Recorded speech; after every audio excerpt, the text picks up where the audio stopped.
Latest episode দেখুন একদম add free.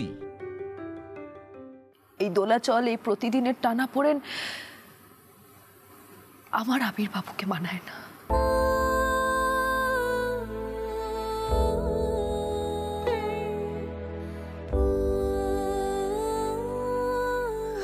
আবির্বাবু, আপনি অহনা দিদির সাথে খুব ভালো থাকবেন। আপনি তো অহনা দিদিকে আগেও ভালোবেসেছিলেন, নিজের সর্বস্ব দিয়ে ভালোবেসেছিলেন। আর এখনো তো বাসেন। ঝিলমিল কথাটা সেটা নয়। ঝিলমিল, অহনাকে যা বলেছি, অহনা অসুস্থ, ওর মানসিক চাপ বাড়ছিল, তাই আমি বলতে বাধ্য হয়েছি। আবির্বাবু, আপনি আমার স্বামী, আপনি মিথ্যে কথা বলুন এটা আমি চাই না, ভেতরে ভেতরে ক্ষয়ে যান সেটাও আমি চাই না। কিন্তু অহনা দিও তো একা, অহনা দির তো আর কেউ নেই। আমি শুনেছি ওনার একজন দাদা আছেন, কিন্তু উনিও তো বিদেশে থাকেন। উনি বা কি করবেন বলুন? আবির্বাবু,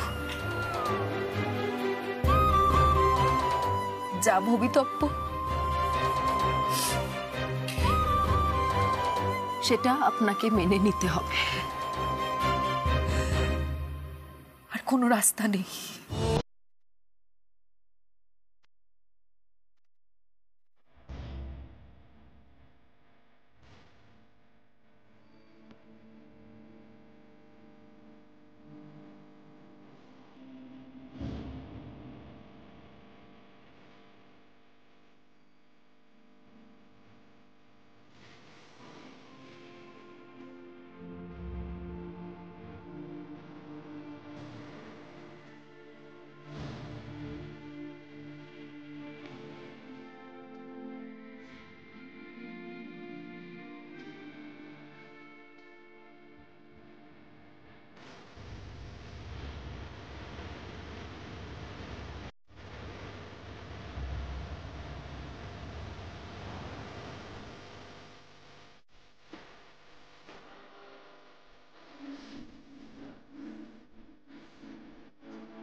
মণিমা, আমাকে একটা জিনিস সত্যি সত্যি বলবে গো?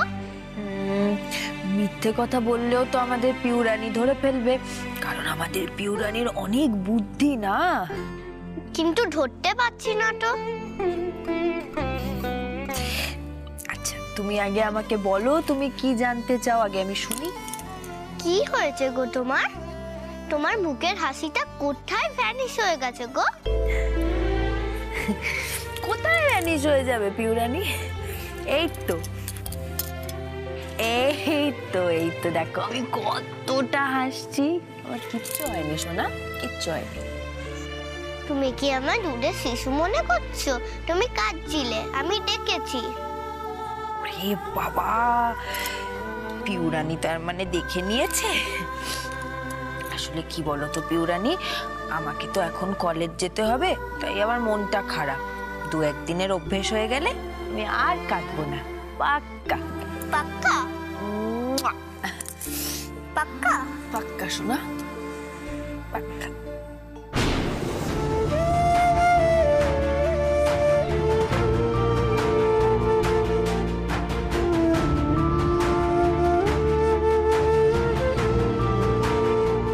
পিউরানি, যাও বাবার কাছে বসে হোমওয়ার্কগুলো সেরে এসো। তারপর মণিমা যখন ডাকবে তখন ডিনার করতে চলে আসবে, কেমন? যাও।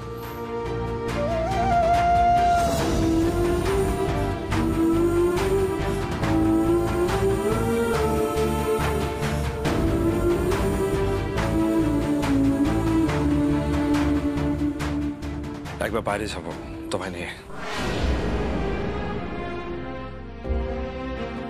কেন, কোনো দরকার আছে? কথা বলবো, ঘটনা চক্রে সেই স্পেস এই বাড়িতে নেই, অনেক কথা আছে। অশান্তি বাড়াবেন না আবির বাবু, ছাড়ুন, দয়া করে অশান্তি বাড়াবেন না। এই পরিস্থিতিতে আমরা দুজন যদি আলাদা করে বাইরে যাই তাহলে প্রচুর প্রশ্ন উঠবে। সেই জন্য দিনের পর দিন এই লুকোচুরি খেলাটা চলবে। এটা কারোর সুস্থতা অসুস্থতার প্রশ্ন, এটা 3টে জীবনেরও প্রশ্ন। আপনি কেন বুঝতে পারছেন না? অহনা দিদি অসুস্থ, এরপর যদি আমরা আলাদা করে বেরোই আর তারপর যদি আপনাকে না পাওয়া যায় তাহলে কি হবে ভাবতে পারছেন? বিপদ বাড়বে, বই কমবে না। একটু বোঝার চেষ্টা করুন। ও হ্যাঁ, আপনার সাথে আমার আরেকটা কথা বলার ছিল। আপনাদের ঘরে আমার কিছু জিনিস রয়ে গেছে, সেগুলো এখনো অবধি অহনাদির চোখে পড়েনি, কিন্তু যে কোনো মুহূর্তে অহনাদির চোখে পড়তে পারে। তাই যত তাড়াতাড়ি সম্ভব সেগুলোকে ওখান থেকে সরাতে হবে, যত তাড়াতাড়ি সম্ভব।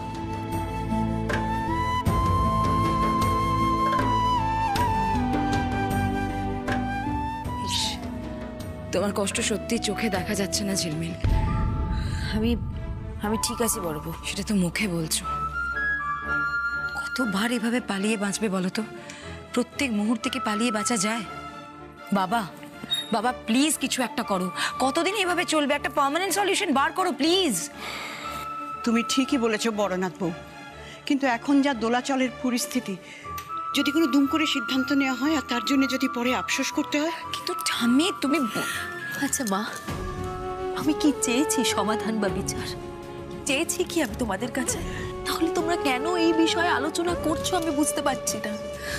আমি তোমাদের সামনে হাত জোর করে অনুরোধ করছি, এই বিষয়ে আলোচনাটা বন্ধ করো।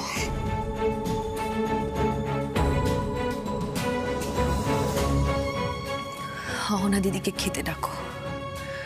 আর হ্যাঁ, ওনাদের ঘরে আমার যে সমস্ত চিহ্ন রয়েছে সেই চিহ্নগুলোকে আজ রাতের মধ্যেই আমাকে মুছে ফেলতে হবে।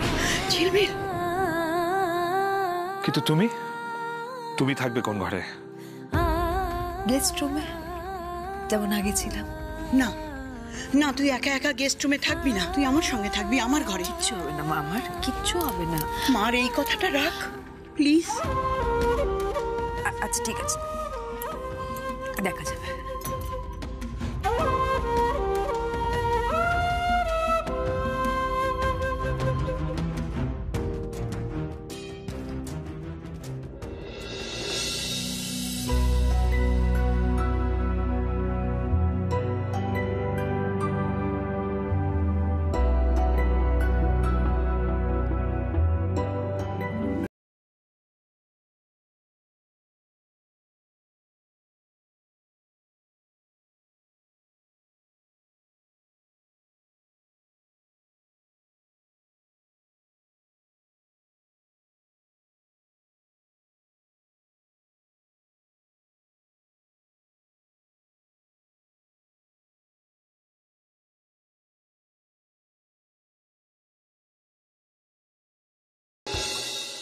আবির,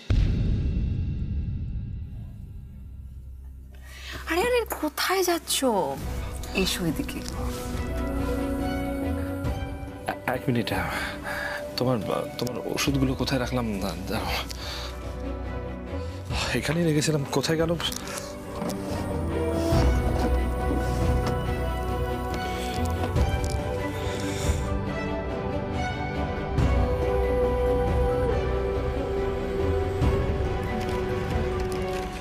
ওষুধটা খেয়ে ধুর বাবা, রাখো তো ওষুধ। কাছে এসো আবির। কি করছো অনাপ?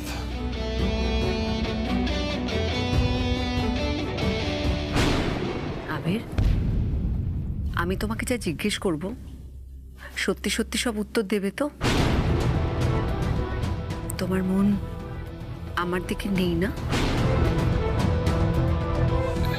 এ আবার কি অদ্ভুত কথা? আবির, তুমি আমাকে মন প্রাণ দিয়ে ভালোবাসতে। আমি যাওয়ার দিন অবধি দেখেছি ফিরে এসে দেখলাম তুমি পুরোপুরি চেঞ্জ হয়ে গেছো। আবির, আবির ফিরে আসা থেকে তুমি একবারও আমার দিকে তাকিয়ে দেখেছো ভালো করে? তাকাতে ইচ্ছে করছে না অহনা। আমি যে মন প্রাণ অন্য একজনকে শোভে বসে আছি। দেখলে তো তুমি তুমি আবারও চুপ। কোনো উত্তর নেই না তোমার কাছে? অহনা, এখন তোমার শরীর ফার্স্ট প্রায়োরিটি। ডক্টর বারবার করে বলেছে মানসিক চাপ না নিতে।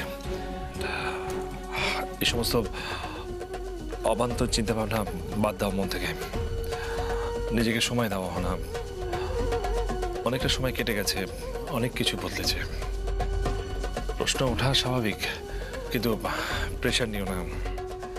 আস্তে আস্তে অনেক কিছুই তোমার কাছে পরিষ্কার হয়ে যাবে। নাও নাও, ওষুধটা খেয়ে নাও। এ নাও জল।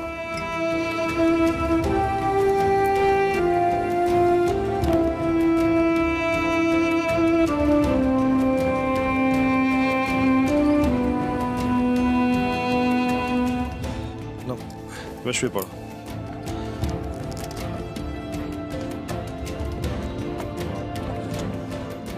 আমার অফিসে একটু কাজ আছে কয়েকটা, তুমি শুয়ে পড়ো, আমি পরে ঘুমবো।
কষ্ট? না না, আপনি আপনি ভুল বুঝছেন আবির বাবু। আপনি বিশ্বাস করুন, কোনো কষ্ট নেই। করছি না, করতে পারবো না। আমার দিকে তাকিয়ে তুমি নিজে স্বাভাবিক থাকার চেষ্টা করছো। তুমি কি ভাবো আমি তোমার মন পড়তে পারি না? আপনি যে আমার মন পড়তে পারেন এটাই তো আমার পরম সৌভাগ্য। কতজনের কপালে লেখা থাকে এটা। কিসের কষ্ট আমার? আমার কোনো কষ্ট নেই।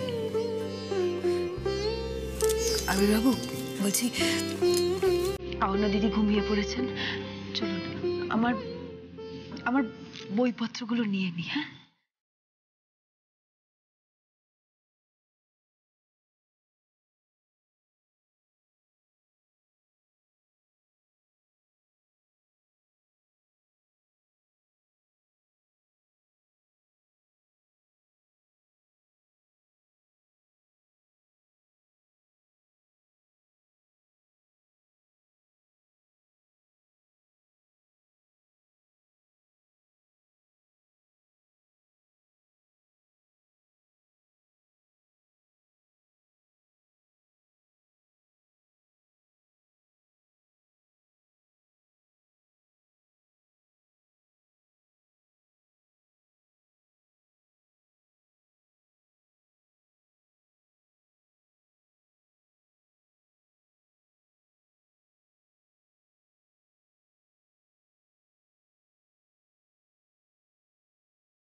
আমার একটা কথা শুনবি ঝিলমিল? মনটাকে একটু শান্ত কর। আমি না পারছি না মা,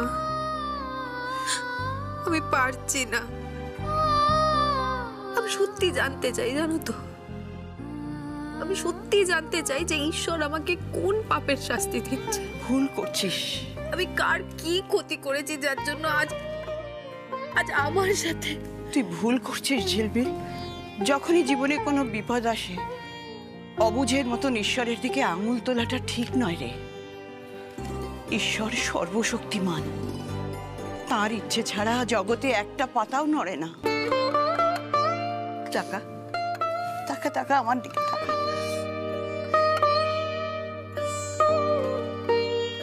উনি তোকে দুঃখ দিচ্ছেন মানে উনি তোর কপালে এর দ্বিগুণ সুখ লিখে দেবেন। কাল বাড়িতে আমি একটা সত্যনারায়ণ পুজোর আয়োজন করব। মা মা আমায় আমায় এসবের মধ্যে রেখো না মা। এই নিয়ে আবার হাজারটা প্রশ্ন উঠবে, হাজারটা কথা উঠবে। চুপ কর, বড়দের কথা শুনতে হয়। কালকে তুই সিঁথিতে চওড়া করে সিঁদুর পরে স্নান সেরে আবিরের পাশে বসে ভক্তি মনে পুজো করবি। কে কি বললো কানে তুলবি না, এক মনে ঈশ্বরকে শুধু ডাকবি। দেখবি উনি ঠিক তোকে কোনো একটা দিশা দেখিয়ে দেবেন। মা তোমার কথাই যেন সত্যি হয় মা, যেন সত্যি হয়। আমি জানি না তুই কি করে এসব সহ্য করছিস, সত্যি আমি জানি না। কেন মা, তুমি কেন বুঝতে পারছো না? তুমি যে বলো সমস্ত কষ্টের শেষে সুখ আছে, আমি শুধু সেই দিনটার জন্য এই সমস্ত অগ্নি পরীক্ষা দিয়ে যাব, সবকিছু সহ্য করে যাব। মা আমি তোমায় কথা দিচ্ছি, আমি আর ছোট থাকবো না, এবার বড় হয়ে যাব, বড় হয়ে যাব।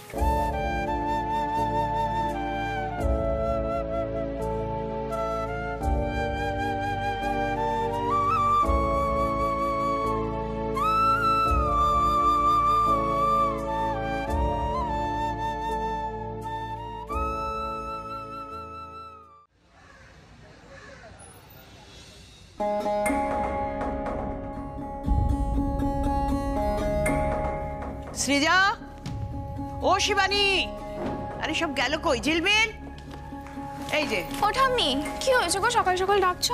আরে আজ বাড়িতে সত্যনারায়ণের একটা পুজো রেখেছি। হঠাৎ সত্যনারায়ণ পুজো কেন ঠাম্মি?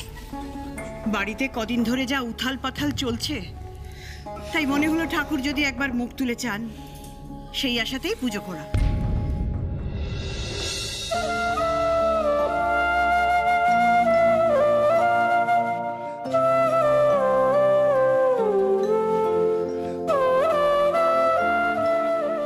পাবলো, এই যে। ঠামি বললাম তাড়াতাড়ি যা, পুরুত মশাইয়ের বাড়িতে যা, গিয়ে ওনাকে নিয়ে আয়।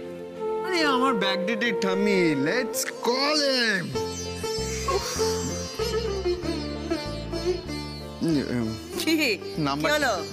নাম্বার পাকামো হয়ে গেছে তো শেষ। ওনার কোনো ফোন নেই, তাই বলছি যা বাড়িতে যা, ওনাকে ধরে নিয়ে আয়। আর্য, এই যে আমার ফর্দ তৈরি হয়ে গেছে, কাল রাতেই করে রেখেছি। এটা নিয়ে দৃপ্তকে ডাক, সাথে করে বাজারে যা, গুছিয়ে সব নিয়ে আসবি, ঠিক আছে? ও ঠাম্মি, কি বলছি আমিও যাই না পাবলোর সাথে? অমনি না, খালি প্রেম করার ছোট। পাবলো একা যাবে, তুই আর মেজনাথ বউ পুজোর কাজে হাত দিবি, কেমন? আচ্ছা। এই যে মেজনাথ বউ, তুই তো খুব ভালো আলপনা দিস।